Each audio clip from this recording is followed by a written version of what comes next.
Алматыда жалған мемлекеттік нөмірмен жүрген автокөліктер де бар.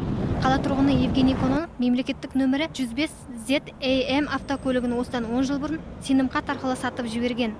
Алайда сонша уақыттан кейін 2013 жылғы 43 мың теңге айыппұлы мен 2004 жылдан бергі 96 мың теңге салығы төленбегені туралы қағаз келіпті. Оны мен күні кеше ғана білдім. Себебі маған 10 жыл бойы аталған көліктің салығын және бейнебақылау арқылы салынған айыппұлды төлеу туралы хат келді. Мен ішкі істер департаментіне барып сұрап едім. Менің көлігімнің мемлекеттік нөмірі әлі күнге дейін менің атымда екенін және басқа көлік тағып алып жүргенін білдім. Ал көлік салығына байланысты заңға орай белсенділік танытып жүрген тәуелсіз автомобиль одағының төрағасы Эдуард Едіков жалған құжат пен нөмірлердің қаптауы үйреншікті жайтқа айналған дейді. Менің ойымша автокөлік иесінің кінәсі. Шын мәнісінде оның атына тіркелген. Енді оны сенімхат арқылы сатылғанын және басқа да құжаттарды сотта дәлелдеу керек. Тек бұл өте күрделі мәселе.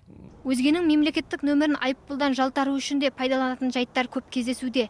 Орын алған заңсыздық толығымен дәлелденсе, жазылған айыппұлдар толығымен алынып тасталады.